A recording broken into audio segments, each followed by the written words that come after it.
I don't believe in Christianity, which means that you do not get to dictate the way I live my life based on your religion. I don't care what the Bible says. I don't care about your damn religion. I'm so tired of having non-stop conversations about what the Bible says. You live your life in the way that you interpret the Bible.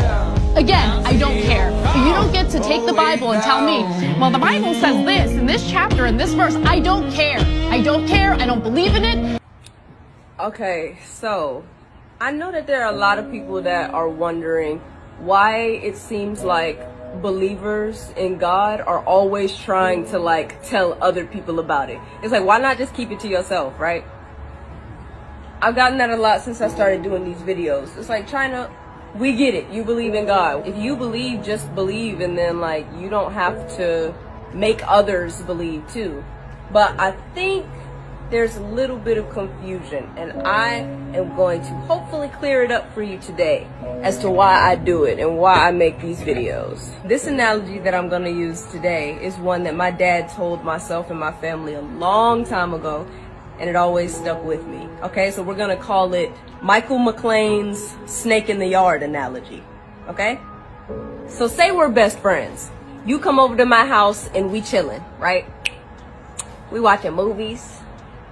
We listening to music, and I got like art stuff spread out, so we drawing and painting and stuff. And then I remember, oh shoot, I forgot to take my dog out. Just stay here, let me take him in the backyard, I'll be right back. You're like, okay, cool. I leave you in the room painting.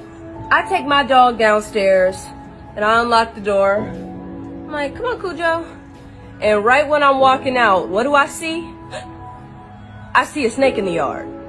So I grab my dog, rush back inside, close, lock the door, and then I go back upstairs to my room where I left you. I see that you've gotten up and you're about to leave the room. And I'm like, wait, where are you going? And you're like, oh, I wanted to go to the backyard too, get some fresh air from these paint fumes. And I said, okay. I'll see you when you get back. So you go downstairs, you open the door, you head out there to get some fresh air, and oh, a snake bites you. So you throw it off of you, and you run back in the house, and you close the door, and you lock it, you run back upstairs to my room, and you starting to limp at this point. Your leg is hurting. And you're like, China, I just got bit. There's a snake in the yard. And I say, oh yeah, I know. I saw it when I was going to take my dog out. What would your next statement be? China, why didn't you tell me? You saw me heading in that direction. I told you I was going in the backyard. Why didn't you tell me there was a snake back there? And I said, I don't know. I wasn't trying to force what I knew on you. So I just thought that you should learn for yourself, as we all should, you know, because I love you. So I was trying to give you that freedom. Does that make any sense? You wouldn't think that I actually loved you if I knew there was a snake in the yard. You told me, oh, I'm about to go to the backyard. And I just let you wander on back there without warning you of the danger. Now, if you told me, oh, I'm going to the backyard to get some air, and I said, oh, no, don't go back there, I just saw a snake back there, would giving you that information be forcing something down your throat? Forcing my beliefs on you? No, it's showing you that I love you and I care about what happens to you. I do videos talking about God to warn you about the snake in the yard. That's the point. I was headed in the backyard. By the grace of God, I got away from the snake before it bit me. Now I see others heading towards the backyard.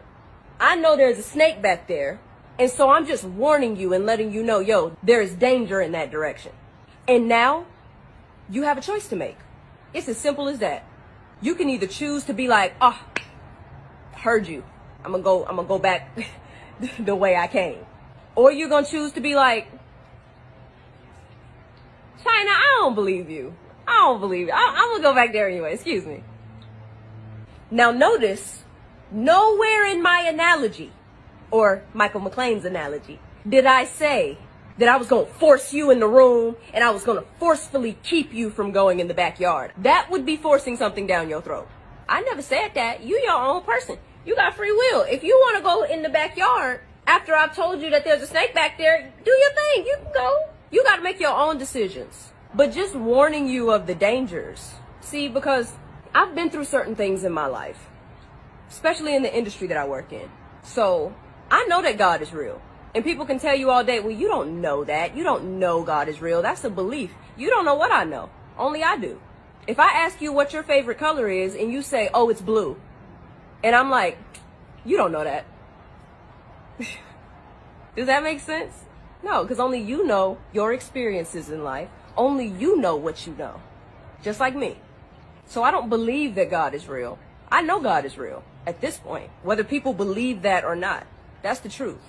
Either way, I'm not going to force you to do nothing. Whatever decisions you make in your life ain't none of my business. They got nothing to do with me. But if I didn't tell you about the danger, I would not be showing you love or compassion. I would be showing you that I didn't give a crap about you.